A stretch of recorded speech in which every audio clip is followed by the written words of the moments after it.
대통령 선거에 히틀러가 출마해야 된다고 괴벨스가 주장했죠.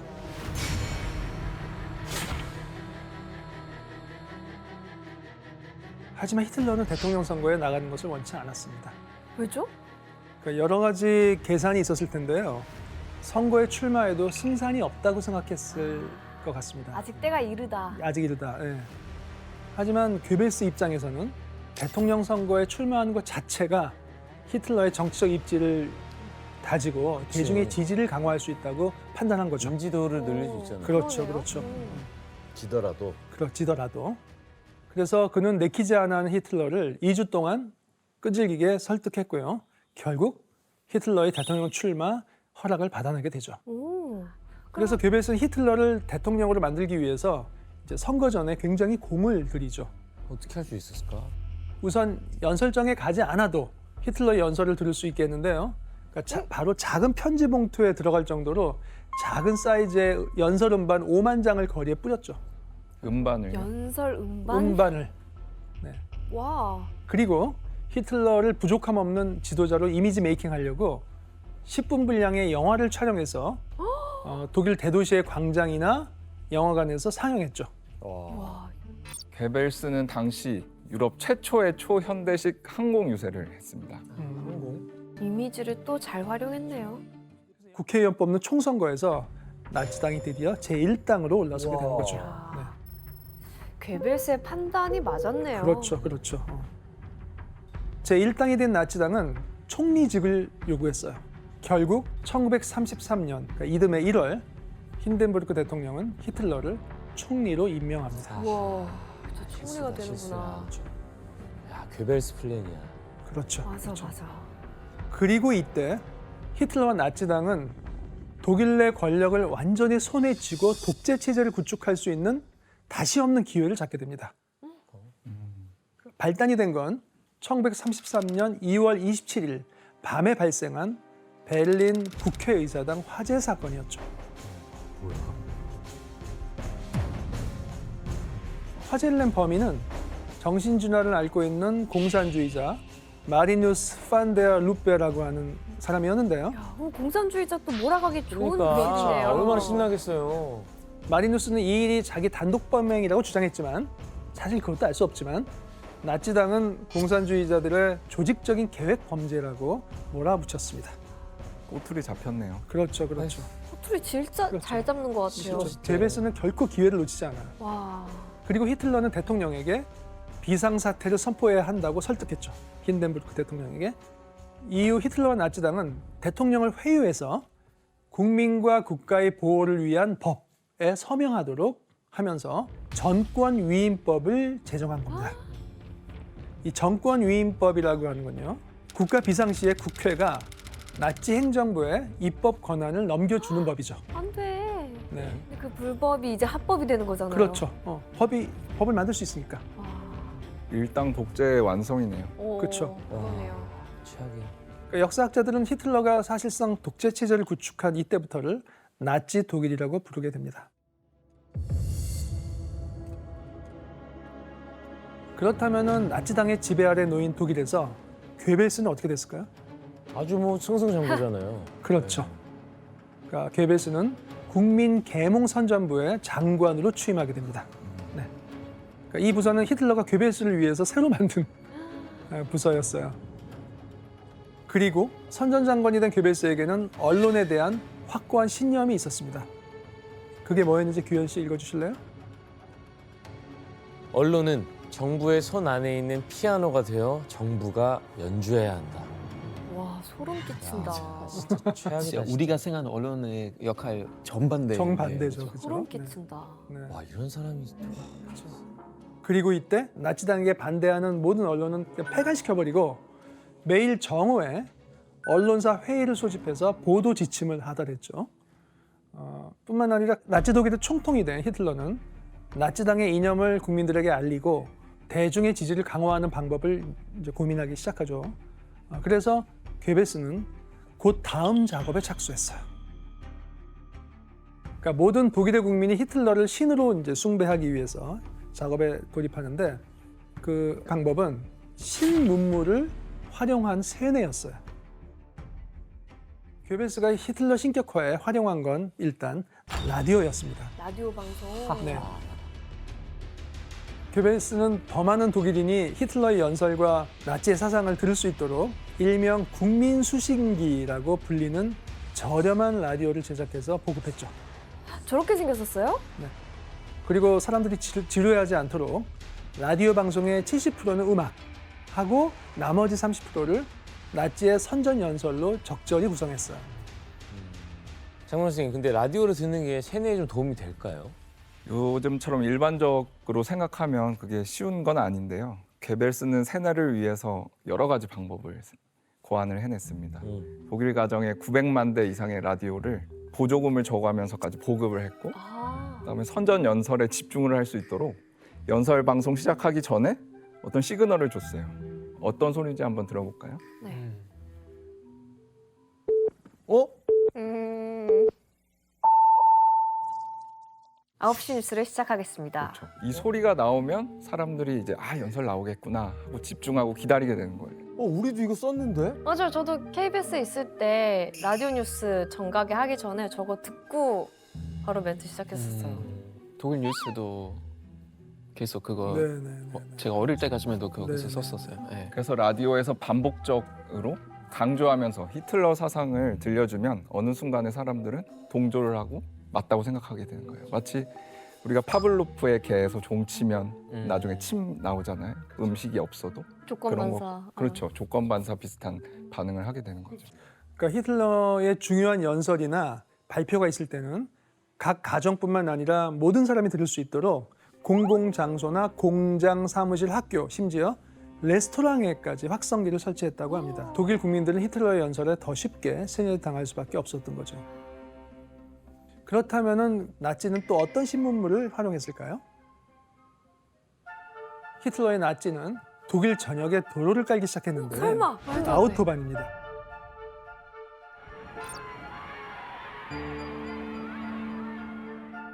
히틀러의 나치 정권이 진행했던 가장 중요한 정부 프로젝트 중에 하나인데, 근데 사실 나치가 아우토반을 건설한 데에는 또 다른 꿍꿍이가 있었습니다. 그러니까 나치가 아우토반을 건설한 진짜 이유는 유사시 도로를 활주로로 이용하려는 거였습니다. 전쟁. 현재 사실 애초에 좀 염두에 두고 건설한 것도 있네요. 그렇죠. 네네. 뭐 활주로네, 활주로. 거의. 그렇죠. 그런데 괴벨스가 라디오, 자동차와 함께 이용한 신문물은 여기서 끝이 아닙니다. 발명가시네. 발명. 일종의 대통령 선거 때도 적극적으로 이용했던 영화 역시 훌륭한 세뇌 수단이었죠. 그래서 괴벨스는 극장을 통폐합하고 영화의 기획, 연출, 배역 선정, 배급까지 일일이 지시하고 감독했습니다. 1361편의 영화를 제작했다고 합니다. 아예 제작 배급까지 다 한 다 한 거네요. 거죠. 네. 1361편? 그러니까 이렇게 괴벨스는 신문물을 통해서 일상에서 자연스럽게 히틀러의 존재를 세뇌해 갔습니다. 하지만 여기에 만족하지 않고 히틀러 신격화를 위한 또 다른 방법을 펼치는데요. 그만하셨으면 좋겠어요. 또. 바로 독일인들의 결속력을 높이는 건데요.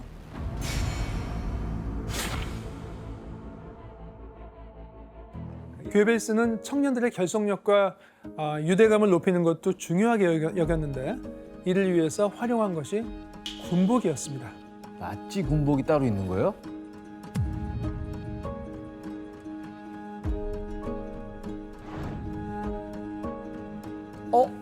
이거 제일 영화에서 유명하잖아. 많이 봤어요. 친위대 군복이죠. 아 근데 뭐 이렇게 디자인을 잘했대? 날카롭게 살아있는 어깨선, 다리가 길어 보이는 가죽 부츠, 그리고 허리를 강조한 굵은 가죽 벨트. 굉장히 이렇게 남성적 매력을 강조하는데, 그러니까 이 군복은 사실 제복 역사상 디자인적으로는 가장 멋진 작품 중에 하나로 꼽히죠. 그러니까 괴벨스는 히틀러와 함께 패션국을 만들어갖고 강렬한 검은색 정장과 심지어 해골이 그려진 모자까지도 제작했어요. 그래서 이 군복에 빠져가지고 군 복무에 자원한 그런 독일 청년들이 많았다고 합니다. 군복이 예뻐서. 네네. 드디어 히틀러는 이런 민심을 발판으로 해서 결국은 나치 독일이 유럽의 패권을 잡아야 된다는 그런 야욕을 드러내게 됩니다. 하지만 전쟁하기 위해서는 무엇보다도 명분이 필요했어요. 그래서 역시 괴벨스가 가장 먼저 한 거는 가짜 뉴스를 만드는 거였죠.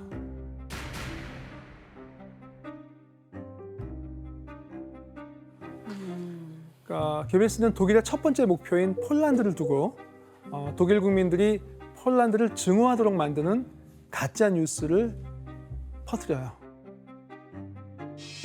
Frecher Überfall auf den Sender Gleiwitz. Polnische Aufständige haben die deutsche Grenze überschritten. Blutige Kämpfe mit deutscher Polizei. 괴벨스가 퍼뜨린 가짜 뉴스는 폴란드가 독일을 선제 공격했다는 거였어요. 그럼 이 뉴스의 효과는 어땠을까요? 폴란드에 대한 적대감이 커지겠죠. 그렇죠. 독일 국민들은 분노했고 히틀러는 전쟁을 시작할 명분을 얻게 되죠. 가짜 뉴스로 세계대전이 시작된 거군요. 다니엘 지금 당시에는 저게 가짜 뉴스라는 걸 모르고 그냥 저걸 믿은 거예요? 네, 독일 국민들은 전쟁 끝난 후에야 이 사실을 알게 됐다고 하더라고요. 그래서 그 전에는 몰랐고 이제 어떻게 되냐면은 폴란드 군복을 입힌 채 이제 냅둔 건데 그래서 이거 보고 이거 폴란드 군이 먼저 우리를 공격했구나라고 믿게 한 거죠. 근데 알고 보니까 이게 가짜 뉴스였던 사실이었어요. 자, 히틀러의 군대는 승리를 거듭하면서 우위를 차지해 나갔고요. 하지만 연합국의 총반격이 시작되자 독일은 점차 수세로 몰리게 됩니다. 게다가 전쟁이 길어지면서 독일 국민들 사이에서 불만의 목소리가 하나둘 터져 나왔습니다. 당연하죠. 그러니까 이런 상황에서도 히틀러는 전쟁을 멈추지 않았어요. 이에 괴벨스는 또다시 히틀러를 신격화하기 위한 선전선동을 펼치기로 하는데 그 방법은 바로 전쟁의 불만을 돌리기 위해서 유대인에 대한 증오심을 더욱 부추기는 거죠. 유대인은 세계의 적이요, 문화의 파괴자이며 인류의 기생충이고 혼돈의 자식이며 악마의 화신이고 부패의 효소이자 인류를 멸망시킬 탈을 쓴 악마다. 그래서 유대인들은 이미 박해를 받고 있었던 게 아닌가요? 그렇죠, 이미. 하지만 지금부터 이 벌어지는 것만큼 극단적이진 않았죠. 괴벨스는 전쟁의 위기를 이제 유대인 탓으로 돌리면서 더욱 강력하게 탄압하기 시작합니다. 듣다 보니까 히틀러보다 괴벨스가 더 문제 같은데. 그러니까요. 네, 유대인 어떤 의미에선. 학살도 지옥의 설계자. 네.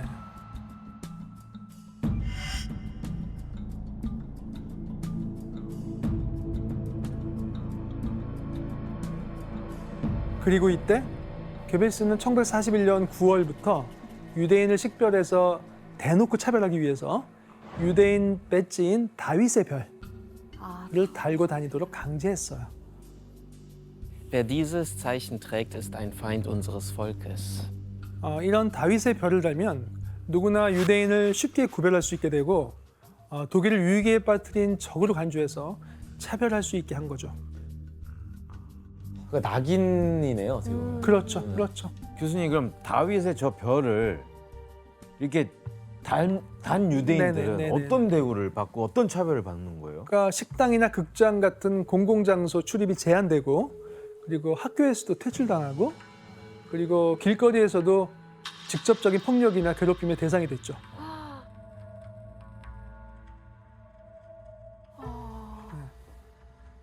게다가 괴벨스와 나치당은 유대인들을 이제 좀 더 체계적으로 박해하고 이제 학살을 하게 됐는데요.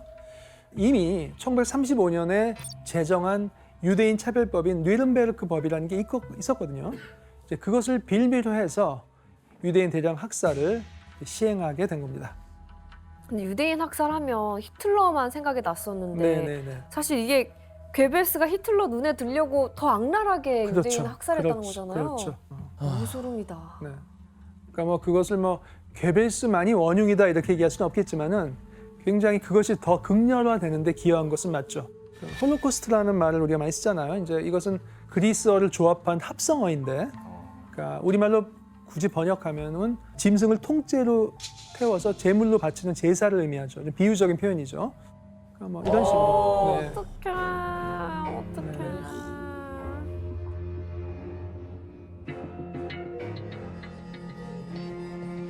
뭐 이런 식으로. 네.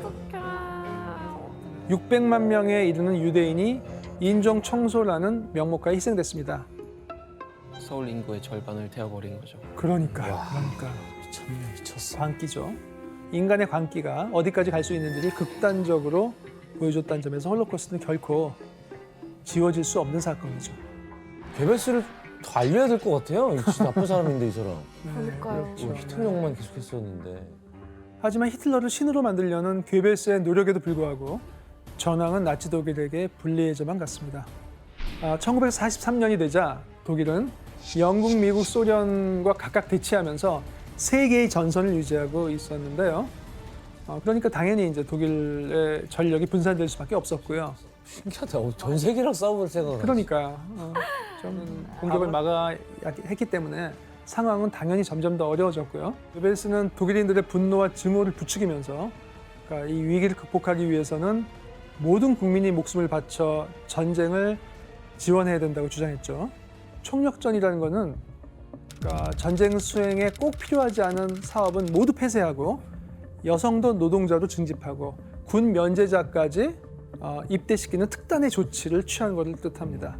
그러니까 말 그대로 전쟁을 위해서 국가의 남은 자원을 총동원하는 거죠. 1945년 봄 그럼에도 불구하고 나치 독일의 폐색은 점점 짙어졌습니다. 히틀러를 신으로 믿고 따랐기 때문에 끝까지 히틀러와 최후를 다하겠다고 다짐했어요. 네. Damit ist Berlin zur Frontstadt geworden. Ich bleibe mit meinen Mitarbeitern selbstverständlich in Berlin. Auch meine Frau und meine Kinder sind hier und bleiben hier. Mit allen Mitteln werde ich die Verteidigung der Reichshauptstadt aktivieren. 하지만 결국 당시 히틀러는 총통 관저의 지하 벙커에서 4월 29일 날 마지막 연인인 에바 브라운과 결혼식을 올리고 이제 그 다음 날 스스로 목숨을 끊었어요. 모든 수단을 동원해 전쟁의 의무를 다할 명예로운 남성들로 구성된 정부를 독일 국민에게 선사하기 위해 나는 국가의 지도자로서 다음에 새로운 내각 구성원을 임명합니다. 그리고 히틀러는 죽기 전에 괴벨스를 총리로 지명했고 괴벨스는 히틀러의 뒤를 이어서 총리의 자리에 오르게 됩니다. 아, 총리가 됐구나. 자, 하지만 괴벨스는 이때 히틀러가 죽었을 때 한 가지 마지막 결심을 했어요. 총통이 없으면 살만한 가치가 없다. 내 사랑스러운 아이들이 살아남아서 어떤 대접을 받겠는가. 그래, 모두 데리고 가련다. 뭐야. 뭐야. 가족들이구나. 애기들. 누가 괴벨스예요? 맨 오른쪽에. 네. 히틀러의 뒤를 책임지기로 한 괴벨스는 바로 다음 날 6명의 아이에게 청산가리와 수면제를 먹인 다음에 살해하고 맞아. 아내 마그다와 함께 극단적인 선택을 하게 되죠. 그래서 히틀러의 뒤를 따르는 거죠. 너무 싫어 이런 사람. 그 예를 들면 와. 만약에 뭐 집안에 가세가 기울어서 얘네들 나 없으면 못 살 거 아니야. 그래서 다 죽이고 자기가 마지막 그런 자살하는 그런 스타일이죠. 사람인 네. 거잖아요. 너무 싫어. 그 제일 큰 아들 있었잖아요. 그 친구는 전쟁에 참전해가지고 죽었어요? 적군 포로에 잡혀갖고 살아남았어요. 포로가 된 게 다행일 수가 있구나. 이 정도면 광신도가 많네. 히틀러에 대한 광신도. 네. 괴물스야 괴물스. 그러니까 히틀러에게 진정으로 충성을 다했던 괴벨스는 마지막 순간까지 죽음으로써 자신의 신인 히틀러와 함께 한 거죠. 괴벨스는 나치의 수뇌부 중에서 유일하게 박사학위를 지닌 지식인이었고 독일의 20년대의 혁신적인 문화 속에서 성장한 수준급 인문학자였어요. 하지만 본인이 가진 열등감 때문에 히틀러라는 메시아를 원했고 결국 히틀러를 신으로 포장해서 시대의 괴물을 만들어낸 거죠. 이 일을 통해서 오늘날의 우리 역시 편향된 정보와 그릇된 편견에 의해서 오히려 사회적 약자나 이방인에 대한 혐오가 조장되지는 않는지 경계해 보아야 합니다. 바로 우리는 로마 재창조 프로젝트죠. 아, 이 프로젝트는 고대 로마의 유적을 발굴하고 복원하는 데서 시작하는데요. 당시 무솔리니가 이 프로젝트에 대해 연설을 한 것인데 지원 씨가 한번 읽어주시죠. 제 계획은 명확하고 제 지시는 구체적입니다. 5년 후 로마는 전 세계 사람들에게 경이롭게 보일 것입니다. 아우구스투스 시대처럼 넓고 질서정연하며 강력해야 합니다.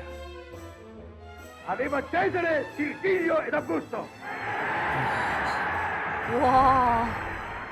언제적 얘기를 아우구스투스는 언제적 사람이야? 고대. 고대 고대 무슨 로마.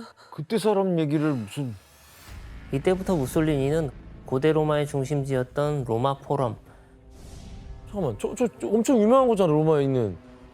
그리고 카이사르가 브루투스에게 암살됐던 아르헨티나 광장 등을 천문학적인 예산을 들여 복원하기 시작합니다. 건축된 지 이미 1000년이 한참 넘었기 때문에 낡고 많이 부서진 모습이죠. 이 건물을 복원을 했는데 우와. 이게 오늘날의 너무 이쁜데요? 아우구스투스 영모입니다. 그리고 이렇게 로마 황제의 후계자임을 자처한 무솔리니의 복원공사로 이탈리아는 로마 제국의 모습을 찾기 시작합니다. 와. 이렇게 이탈리아를 로마 제국으로 재탄생시킨 무솔리니는 로마 제국을 완성하기 위한 두 번째 계획에 착수합니다. 두 번째 계획은? 바로 로마 제국의 전설적인 지도자들을 따라하기 시작한 거죠. 어떻게요? 무솔리니가 어떤 로마 지도자들의 이미지를 따라하려고 했는지 사진으로 확인해 보죠. 카이사르 아니에요? 카이사르의 동상 앞에서 로마식 경례를 하고 있는 무솔리니의 모습이죠. 그 히틀러 아니야? 하이 히틀러 그거 아니야? 똑같은 걸 하네, 이거. 똑같은 거잖아. 저게 원래 로마 귀족들의 인사인데 아, 원래는? 그걸 지금 따라하는 거를 맞아요. 원래 그 나중에 인사였는데. 독일이 또 따라하는 거죠. 아, 로마였다가 이게, 이탈리아로 왔다가. 이거 다 전파가 된 거예요? 이렇게 무솔리니는 전설적인 과거 로마의 지도자와 자신을 동일시하도록 만듭니다. 공부 잘했나 봐요. 근데 진짜 어떻게 이런 것까지 알고 이용을 했는지. 하여튼 쇼를 잘해, 쇼를. 아니 남보람 박사님 이 그 무솔리니가 그 로마 제국의 상징 따라한 게 또 뭐가 있을까요? 일단 대표적인 건 독수리 있죠. 독수리. 독수리가 뭐 로마 제국의 상징이기도 한데 이 로마 제국의 영광을 지금 되살리겠다고 했잖아요. 그럼 뭐 좀 다른 데 쓰면 되는데 자기 이마박에다 그냥 왕독수리를 박아놨어요. 근데 보세요. 이마에도 있고 가슴에도 있고 팔뚝에도 있고 로마의 그런 군단을 내가 되살려서 세계를 지배하겠다는 야욕을 저렇게 상징으로서 준비를 하고 있다고 우리가 이해를 하면 됩니다. 저 독수리 오영재한테 혼날 텐데. 참. 무솔리니는 아주 강력한 지도자 이미지를 각인시키기 위해서 공식적인 행사에는 사진처럼 군복을 즐겨 입고 나타났습니다. 근데 노력을 진짜 많이 했구나. 아니 그럼 교수님 무솔리니가 이 로마 지도자 이미지 말고 또 뭐 강조했던 뭐 이미지가 따로 있을까요? 있죠. 무솔리니는 국민들에게 자신의 권력과 동시에 친근함을 보여주기 위해서 일하는 지도자의 모습을 강조한 이미지를 퍼뜨립니다. 학교에 찾아가 아이들과 함께 시간을 보내는 모습을 보여주는 등 국민들과 동떨어진 권력자가 아니고 그들과 함께하는 푸근한 지도자의 이미지를 심어주려고 한 거죠. 연출을 잘하네. 그러니까요. 원래 선동하는 애들 쇼를 잘해야 돼. 그렇지. 그래야 선동이 되거든. 이게 쇼야, 다 쇼. 사실 이런 무솔리니의 선전선동술은 무솔리니 이후 많은 독재자들이 모두 따라한 방법들로서 맞아. 독재자의 원조가 무솔리니라고 할 수 있는 근거가 됩니다. 이거 독재자들의 롤모델이었네요. 그렇죠. 일종의 독재자들의 아버지. 스승이라고 할 수 있죠. 왜냐하면 여전히 문맹률이 높은 편이었기 때문에 교육받지 못한 사람들은 글을 읽을 수가 없죠. 그랬구나. 그러니 글을 못 읽는 사람들을 위해 이미지를 활용한 선전에 집중한 겁니다. 그리고 마침내 로마 제국을 위한 최종 계획을 실행하는데 그건 바로 로마 제국처럼 이탈리아 영토를 넓히겠다는 것이었습니다. 그럼 무솔리니가 꿈꿨던 로마 제국이 어느 정도로 컸는지 당시 지도를 볼까요? 이걸 꿈꿨다고요? 전성기 시절의 지도입니다. 그렇다면 당시 이탈리아가 갖고 있던 영토는 어느 정도였는지 확인해 보죠. 꿈 깨셔야 될 것 같은데 이거 진짜로. 무솔리니는 고대 로마가 세 차례 포에니 전쟁을 거쳐 차지한 옛 카르타고를 회복하겠다면서 스파치오 비탈레라는 영토 확장 정책을 시작합니다.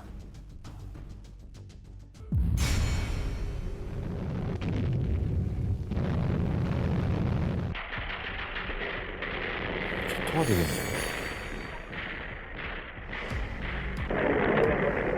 무솔리니는 자신의 계획이 완벽했고 40년 전의 패전을 설욕할 수 있다고 생각했습니다. 참상을 상징하는 대명사였던 무기 독가스는 1차 세계대전 이후 사용이 엄격히 금지돼 있었습니다. 하지만 무솔리니는 이대로 가다가는 망신만 당하고 에티오피아 점령에 실패할지도 모른다는 조급함에 악명 높은 겨자가스를 폭격기에 실어서 에티오피아에 뿌리게 됩니다. 전쟁 동안 이탈리아군은 약 500톤이나 되는 독가스를 살포를 했고요. 1만 4천 명에서 최대는 5만 명으로 추산하기도 하는데 그만큼 많은 에티오피아인이 죽거나 신체적 피해를 입은 것으로 추산됩니다. 아, 진짜 비윤리적이다. 와, 근데 저는 정말 독일군의 만행만 생각했지 이탈리아군이 저렇게 전쟁에서 사실 그런데 이탈리아와 에티오피아가 이렇게 전쟁을 치르는 동안 다른 나라들은 뭐 하고 있었죠? 그냥 구경만 한 건 아니죠. 1차 세계대전 이후 전쟁의 재발을 막기 위해서 미국 대통령의 제안으로 만들어진 국제연맹은 이탈리아의 에티오피아 침공을 굉장히 비난합니다. 국제연맹위원회는 이탈리아와 에티오피아 전쟁의 독가스 사용을 강력히 비판했다. 이탈리아와 에티오피아 정부에게 독가스 사용 금지 협약 준수를 촉구하였고 이탈리아를 향해 에티오피아에 독가스를 사용하지 말라고 경고했다. 결국 국제연맹은 이탈리아를 침략자로 규탄하고 경제 제재를 가하기로 결정을 합니다. 국제연맹의 이 같은 결정에 분노한 이탈리아 국민들은 이탈리아의 경제적 생존을 위해서 자발적으로 국가에 금품을 기부하기 시작합니다. 네? 이 같은 이탈리아인들의 희생에도 불구하고 국제연맹은 결국 이탈리아로의 무기 수출, 특정 원자재에 대한 수출 금지, 금융 거래 제한까지 시행을 하게 됩니다. 그러자 1937년 무솔리니는 국제연맹에서 아예 탈퇴해버리기로 결정을 하죠. 이탈리아 국제연맹 탈퇴, 군중들 평화를 회복해 줄 것이라며 무솔리니의 환호. 국제연맹을 향해 무너지고 있는 신전이라 비난하며 전쟁 준비 시사. 결국 치열한 접전 끝에 간신히 에티오피아를 차지했지만 국제사회에서 고립되는 상황이 된 것입니다. 그러자 무솔리니는 타개책을 생각해내게 되는데요. 어떤 방법이었을까요? 다른 나라와 또 손을 잡는 거죠. 그렇죠. 예. 바로 자신을 도와줄 다른 동맹국을 찾기 시작한 겁니다. 이때 무솔리니에게 손을 내민 나라가 있는데 누굴까요? 독일. 그렇죠. 바로 히틀러의 나치 독일이었습니다.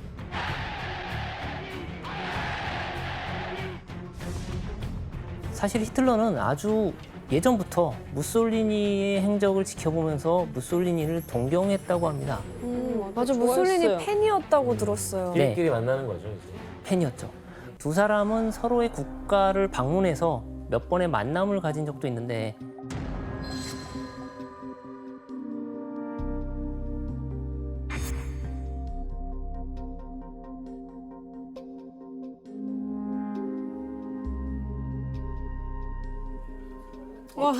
와 서로 그렇게. 와.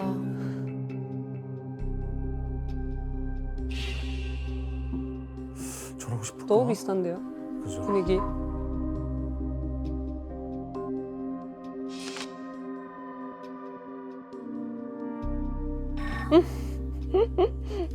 와 똑같이 따라하는 거네요. 진짜 아이돌 보는 것 맞아. 진짜 막. 히틀러 신났어요 지금. 진짜 그러니까. 좋아했나 봐. 초창기의 히틀러는 무솔리니를 따라하면서 나치의 귀감으로 삼았습니다. 저 정도면 엄청. 거의 소울메이트예요. 운명 공동체. 히틀러는 1933년 집권하기 전에는 물론이고 집권한 후에도 한동안 미디어를 활용한 선전선동술, 구테타를 통한 권력 장악 시도, 요건 집권하기 전이겠죠. 폭력을 이용한 독재 체제 구축 등 무솔리니로부터 여러 가지 아이디어를 벤치마킹하고 영향을 받았죠. 이렇게 무솔리니의 명령으로 이탈리아 군대는 호기롭게 로마 진군 18주년이 되는 1940년 10월 28일 그리스를 침공합니다. 어떻게 될까? 게임도 안 되네, 전력은. 그러나 신기하게도 무솔리니가 고전을 하게 되죠. 아니, 질 수가 없는 싸움인데. 왜냐하면 그리스 지형은 산악지대가 많아서 전차가 많아도 크게 효용이 없고요.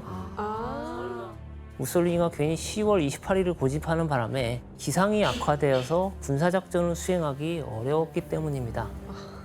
와. 이 반대로 그리스군은 자신들의 익숙한 산악지형을 활용한 게릴라 전술을 사용해 이탈리아군을 괴롭혔고요. 나중에는 역으로 이탈리아가 점령하고 있던 알바니아까지 쳐들어가서 알바니아의 25%를 장악을 하게 됩니다. 오히려 땅을 뺏겼어요? 뭐 한 거야, 진짜. 뭐 하는 짓이야. 그러니까 전투력이라고 하면 이 세 가지가 있어야 된다고 얘기해요. 훈련, 현재, 장비. 지금 현재 이탈리아군이 우세한 거는 장비밖에 없어요. 훈련도 제대로 안 돼 있고 그거 어떻게 전투를 하겠어요. 준비를 안 하고 급히 들어갔으니까 처음부터 질 수밖에 없는 조건이 있었다. 이런 것도 우리가 알아두는 게 좋겠습니다. 근데 무솔리니가 진짜 막무가내였네요. 결국 이탈리아군은 자신들의 땅인 알바니아에서 그리스군에게 대거 항복해서 백기를 드는 모습을 보여주기도 합니다. 와. 승리를 예감했던 모습은 간데가 없고 풀이 죽어있죠. 저 가방에 뭐 스타킹 들어있는 거 아니야?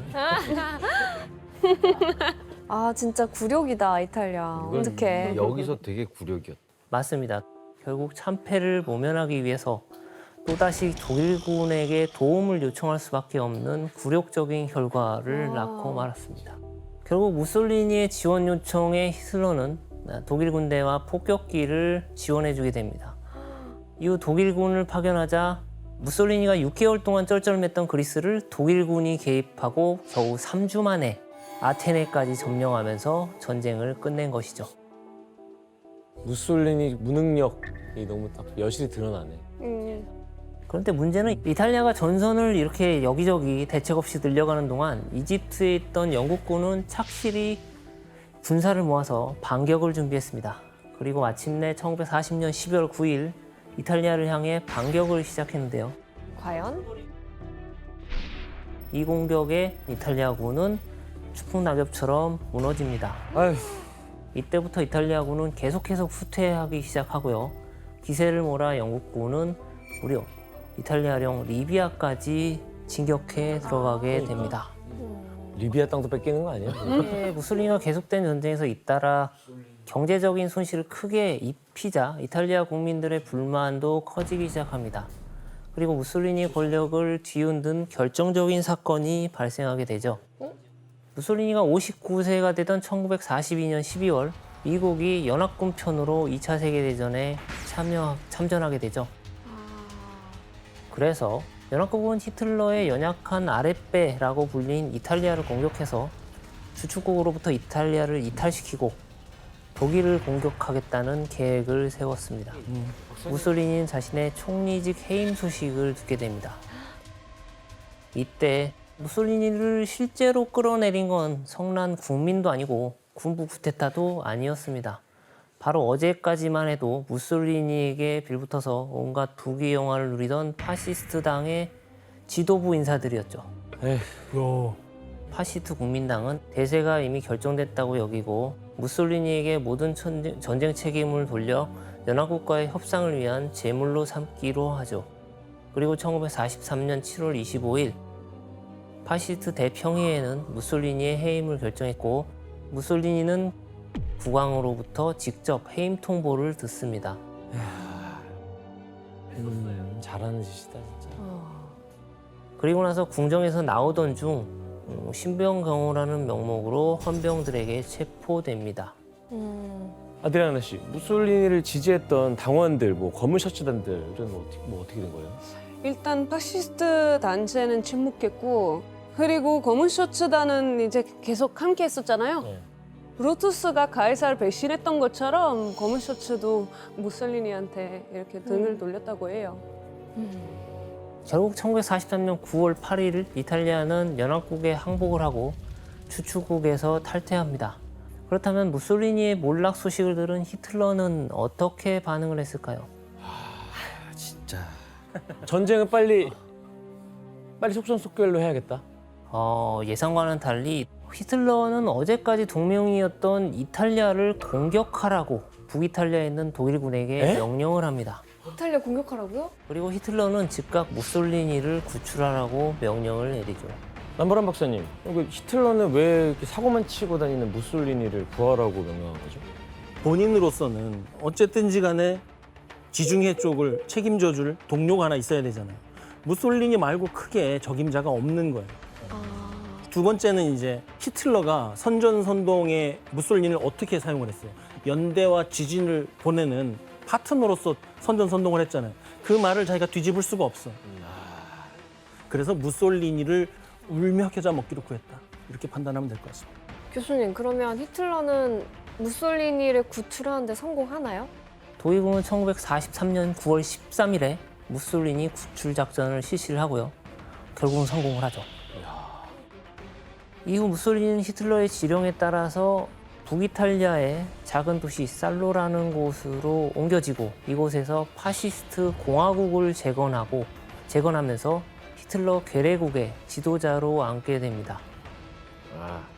하지만 2차 세계대전의 전황이 주축국의 불리해짐에 따라서 점점 중부 이탈리아에 있던 전선도 북쪽으로 올라오게 되죠. 나중에는 파시스트 공화국의 폐색도 짙어집니다. 그렇게 되자 1945년 봄 무솔리니 나이 62세가 되던 해 더 이상 전쟁에 가망이 없다고 느끼게 되자 무솔리니는 소수의 수행원과 자기 지지자들 그리고 애인과 함께 이번에도 스위스로 도망치려고 시도를 하게 되죠. 끝까지 도망가는구나. 그러다가 4월 27일 국경 근처에서 파르티잔들에게 붙잡히게 됩니다. 붙잡힌 무솔리니는 어떻게 됐을까요?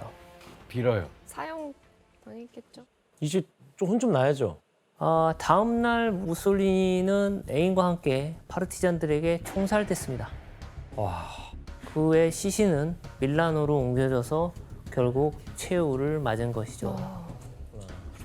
시민들의 분노가 당시 얼마나 대단했는지 무솔리니의 시신 상태를 보면 알 수가 있는데 사진이에요, 실제? 무솔리니는 한 주유소 기둥에 거꾸로 매달려지게 됩니다. 발길질로 짓 이겨져가지고 얼굴도 알아보기 힘들죠. 죽은 이후에 저렇게 한 거죠? 그렇죠. 이렇게 처참하게 변해버린 최후의 모습에서 한 나라를 21년 동안이나 독재로 통치하며 최고의 권력을 쥐었던 인물의 영광은 전혀 찾아볼 수가 없습니다. 그러네요. 말년이 비참하다. 에휴, 본인이 한 죄를 이렇게 받네.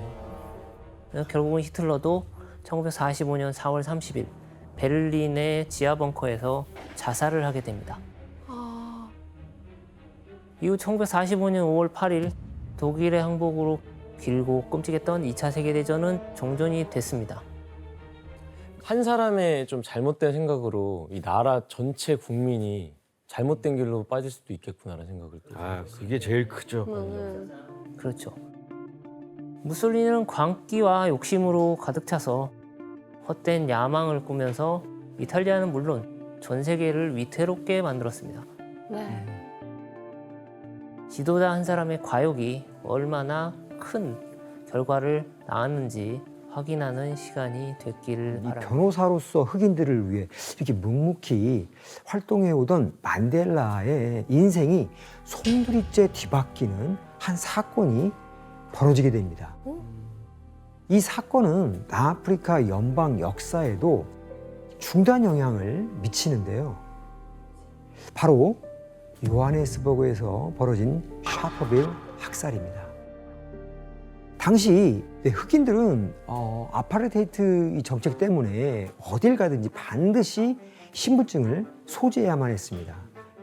특히 백인들이 살던 지역에서는 경찰들이 불신 검문을 시행했기 때문에 길을 가다가도 신분증 검사를 받기 위해서 수시로 걸음을 멈춰야만 했는데요.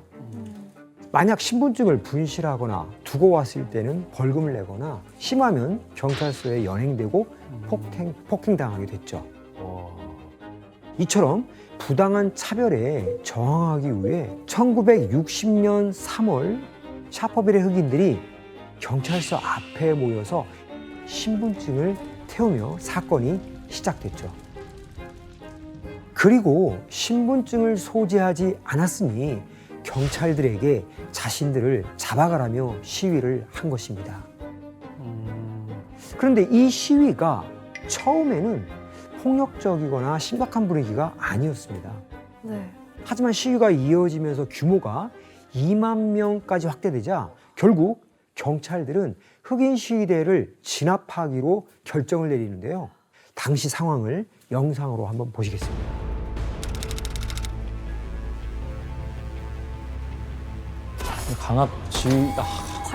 강압적으로 하는구나, 진압을. 이 백인 경찰들은 흑인 시위대를 향해 기관총을 발포하거나 곤봉을 휘두르면서 무자비한 폭력을 행사했습니다. 아파르테이트 정책하에서 흑인은 아예 시민 대우를 받지 못했기 때문에 이처럼 무자비한 진압이 가능했던 것인데요. 결국 이 과정에서 어린이 10명을 포함해 69명의 사망자와 약 180명 정도의 부상자가 발생하는데요. 이렇게 되면 더 문제가 이처럼 상황이 심각해지자 이전까지 무심했던 국제사회가 이 남아프리카 연방의 이런 심각한 흑인 차별 실태에 주목하게 됩니다. 그 결과 1960년 UN 안전보장이사회는 남아프리카 연방 정부에게 인종분리와 차별 정책을 멈추기를 요구하는 결의안을 제출하게 됩니다. 아파르테이트 및 인종차별 정책을 포기하기 위해 평등을 바탕으로 인종 조화를 이루는 조치를 시작할 것을 남아프리카 연방정부에 촉구합니다. 아파르테이트를 빨리 폐지하라는 거네요. 네네. 교수님, 그러면은 이런 상황에 그 남아프리카 연방 정부는 뭐 어떤 식으로 대응했나요? 네, 국제사회의 비난과 유엔의 이런 압박 속에서도 남아프리카 연방정부는 아파르테이트를 고수했습니다. 심지어 당시 남아프리카 연방정부의 총리였던 헨드리 페르브루트는 우리는 화강한 벽처럼 버틸 것이다 라고 말할 정도였는데요. 그걸로 당선된 사람들이잖아요. 네. 그 정책을 기득권을 유지하려고. 그런데 이런 상황에서 이 아파르테이트에 대한 영국 정부의 입장은 어땠을까요? 찝찝할 것 같아요. 본인들이 만들었으니 책임감도 좀 느껴졌을 거고. 네, 맞습니다. 영국 정부도 시간이 지나서 1960년대가 되자 인권의식이 발달하게 되고 남아프리카 연방의 그 아파르테이트를 강력하게 비난하기 시작했죠.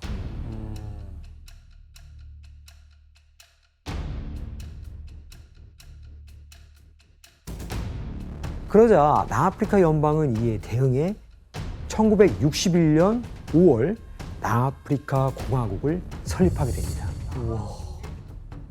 우리가 알고 있는 남아프리카 공화국이 바로 이때 세워지게 된 것입니다. 남아공 역사가 생각보다 짧네요.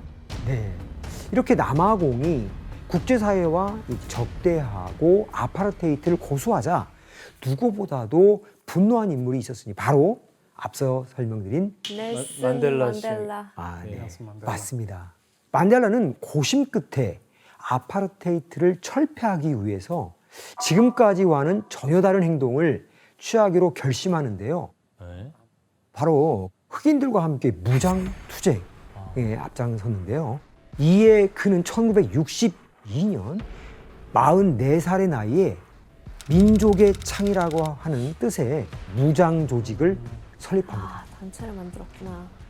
이 무장 조직, 이 음코토의 시즈회가 만들어지자 만델라는 펜 대신 총을 들고 직접 군사훈련을 받았는데요. 그리고 이제 외국을 돌면서 총기, 박격포, 지뢰 등 다양한 무기를 다루는 법을 배우기도 했는데요.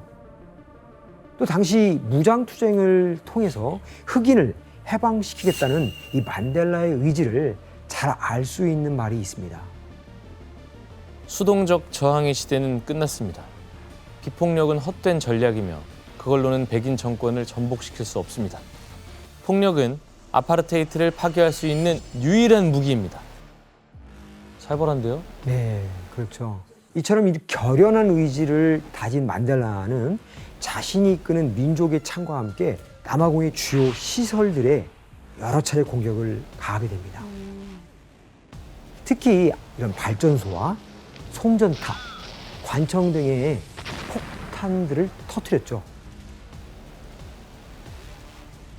그러자 남아공 정부는 충격에 휩싸이게 되는데요. 이전까지 흑인 시위대들은 있었지만 이처럼 조직적으로 무장투쟁을 일으킨 경우는 드물었기 때문인데요. 결국 남아공 백인 정부는 민족의 창을 테러 조직으로 규명하고 그들의 수장인 넬슨 만델라는 1급 수배자로 지명하게 됩니다. 무슨 지금 넬슨 만델라가 무장 조직을 이끌었다는 건 처음 듣는 얘기인데 그럼 이제 지명 수배자가 된 넬슨 만델라는 어떻게 되나요? 네, 만델라는 신분을 위장하고 도망 다녔지만 결국 남아공 연방정부에 체포되고 맙니다. 네, 그 이후 기은 재판 끝에 1964년 당시 46살이었던 만델라는 국가 반역죄로 무기징역을 선고받고 남아공에서 가장 악명 높은 감옥이었던 로벤섬에 수감됩니다. 진짜 외딴 섬이네. 네, 이 로벤섬은 케이프타운 항구에서 떨어진 망망대해 있는 섬으로 주변 파도가 험해서 탈출은 꿈도 못 꾸는 곳이었습니다. 그리고 당시 아파르테이트에 저항하던 흑인들이나 정치범들이 대다수 갇혀 있었는데요. 만델라는 이곳에서 작은 창문과 초라한 침구만 있는 비좁은 방에서 지냈죠.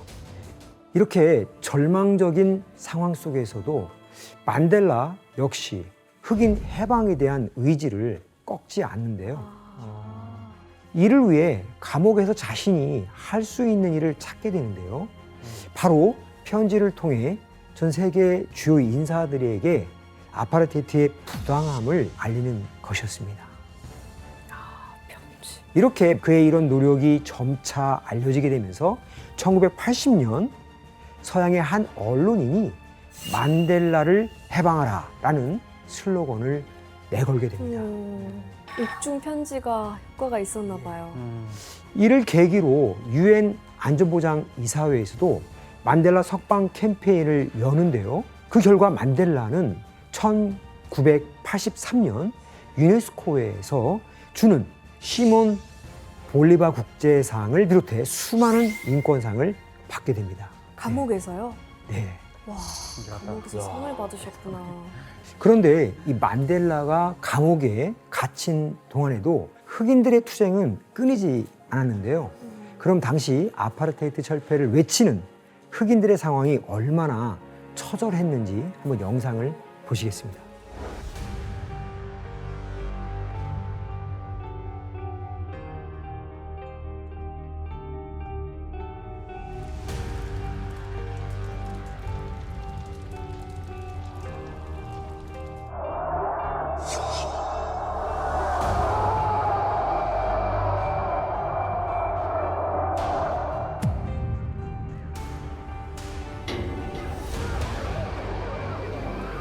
이건 70, 80년대 같은데 느낌이? 어떡해. 아, 너무해. 야 이러면은 시위도 본격화될 것 같아. We have the very strong feeling that they are here to kill us. 그러니까. 진짜.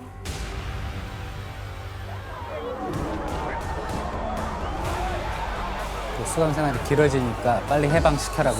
만델라를 위해 또 싸우는 거죠.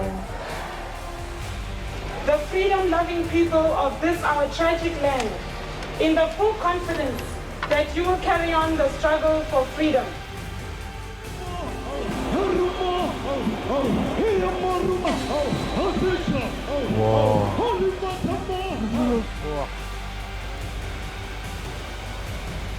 생각보다 규모가 너무 진짜 큰 것 같아요. 이거는 그냥 와. 그렇죠. 그리고 이를 통해 만델라는 더 이상 무장 조직의 수장이 아닌 남아공 흑인 해방의 지도자이자 저항의 상징으로 떠오르게 됩니다. 이렇게 만델라의 위상이 점점 높아지게 되자 당시 남아공의 백인 대통령이었던 피터 빌럼 보타는 만델라에게 한 가지 협상을 제안하는데요. 뭐였을까요? 당신이 나서 이제 석방시켜 줄 테니까 시위를 좀 막아달라, 진압해달라. 네, 과연 규현 씨 말이 맞을지 당시 상황을 각색한 대화를 지원 씨와 규현 씨가 한번 읽어주실래요? 지금 남아공에서 매일 흑인들의 시위 때문에 거리가 불타고 있습니다. 만약 당신이 흑인들에게 시위를 멈추라고 말해준다면 감옥에서 나가게 해주겠소. 아니, 그것보다 아파르테이트 철폐가 우선입니다. 우리 모두의 자유가 아니라면 어떠한 조건도 받지 않겠습니다. 남아공 흑인의 자유와 나의 자유는 분리될 수 없습니다. 와, 진짜 멋있다. 네, 흑인들의 시위를 멈춰달라는 남아공 대통령의 요청에 만델라는 이를 거절하고 종신령을 선택한 것인데요. 와. 이 일로 만델라의 명성은 더욱 높아져서 세상에서 가장 유명한 정치범이라는 별명까지 얻게 됩니다. 더 영웅이 됐겠네요. 그렇습니다. 만델라가 유명해질수록 아파르테이트 철폐를 요구하는 목소리는 더욱 커져갔고 이는 곧 만델라를 해방시키라는 외침으로 이어지게 됐는데요. 특히 1988년 만델라가 감옥에서 70세 생일을 맞았을 때는 그의 석방을 기원하고 생일을 축하하는 대규모 콘서트가 열리기도 했죠. 콘서트요? 와, 감옥에서 콘서트 했다. 그리고 이 콘서트는 BBC를 통해서 11시간 동안 67개국에 생중계되면서 무려 6억 명의 시청자가 함께 지켜봤죠. 와. 결국 콘서트 이후 만델라를 석방하라라고 하는 여론이 전 세계에서 빗발치게 된 것입니다. 교수님, 어쨌든 전 세계적으로 이렇게 난리가 났으니까 남아공 정부도 그냥 이게 모른 척하고 무시할 수만은 없을 것 같아요. 네, 지원 씨 예상이 아주 잘 맞았는데요. 이런 분위기 속에서 남아공 정부는 결국 만델라를 석방하기로 결정합니다. 와, 드디어. 1990년 2월 만델라는 무려 27년 6개월 일수로는 9,376일 만에 세상 밖으로 나올 수 있었습니다. 와, 마음이 너무 아프다. 27년. 남아프리카 공화국의 흑인 인권 운동가인 넬슨 만델라가 27년간의 감옥 생활 끝에 어제 석방이 됐습니다. 인종차별 정책을 통해 다수의 유색 인종을 통치해온 남아공에 수십 년 동안 계속되어온 유혈 사태가 종식되고 평화가 찾아올 것이라는 기대가 높아졌습니다. 오늘 저는 소웨토로 돌아오게 되어 가슴이 설렙니다. 새롭게 탄생한 남아프리카 공화국은 인종 간 혐오와 아파르테이트로 인해 발생한 의심을 없애고 모든 시민들에게 평화와 안전 그리고 번영을 약속해야 합니다. 뭔가 짠한 감동이 있네요. 네. 이 연설을 마치고 만델라는 흑인들의 지지를 등에 업고 본격적으로 정치 활동을 시작하게 됩니다. 우선 그는 당시 남아공의 대통령이었던 프레드릭 데클렉과 협력해서 흑인을 포함한 모든 인종의 대표가 참석하는 민주 남아프리카 공화국 회의를 개최합니다.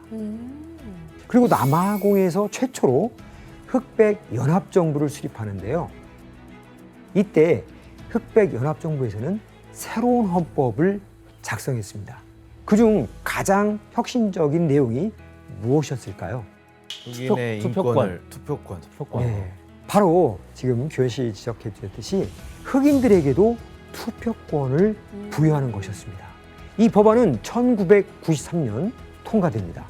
아 근데 93년이면은 아니 사실 지금이랑 되게 엄청난 뭐 100년 전 이것도 아니잖아요. 근데 그때까지 남아공에서 흑인들은 투표권도 없었던 거예요? 네, 맞습니다. 남아프리카 연방에서 흑인들의 인권이 오랫동안 존중받지 못했는지 알 수 있는 부분이죠. 불과 30년 전인데. 네. 결국 이러한 활동을 인정받아서 넬슨 만델라는 1993년 노벨 평화상을 수상하게 됩니다. 와.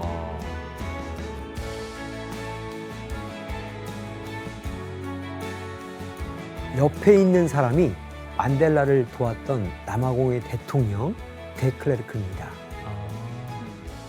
데클레르크 역시 이 아파르테이트 철폐에 앞장선 공로를 인정받아서 만델라와 함께 노벨 평화상을 공동 수상했죠.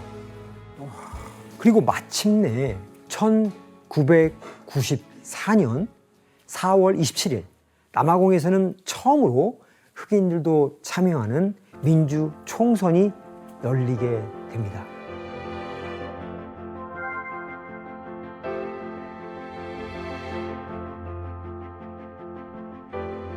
이 선거를 통해 대통령으로 선출된 인물은 바로 넬슨 만델라입니다. 대통령이 돼요? 네. 진짜 드라마틱하죠. 네, 이후 만델라는 남아공 최초의 흑인 대통령으로서 약 80년간 이어져 온 아파르테이트 철폐를 공식적으로 선언하게 됩니다. 와. 그럼 대통령이 된 만델라는 그 이후의 행보들은 어떻게 되나요? 네, 일부 백인들은 만델라가 백인들에게 보복을 할 거라고 좀 우려스러운 걱정도 했죠. 사실 만델라 행보는 그러나 완전히 달랐습니다. 용서와 화합을 선언한 건데요. 네. 이런 용서와 화합의 그 첫걸음을 내딛기 위해 만델라가 한 일은 과연 무엇이었을까요? 백인들도 정부에 많이 참여시키나요? 네, 그건 바로 국기를 바꾸는 거였습니다. 국기. 네, 보시다시피 남아공의 이런 현재 국기는 만델라가 대통령이 된 후에 새롭게 채택한 것인데요. 이 국기의 이 색들은 이 다양한 색들로 구성되어 있죠. 각각 의미하는 바가 다 있습니다. 그래서 이 빨간색은 전쟁과 피, 그리고 이 녹색은 자연, 파란색은 바다, 그리고 노란색은 남아공의 중요한 대표 광물인 금을 나타내는데요. 여기서 검정색은 흑인을, 이 하얀색은 백인을 의미하죠. 백인?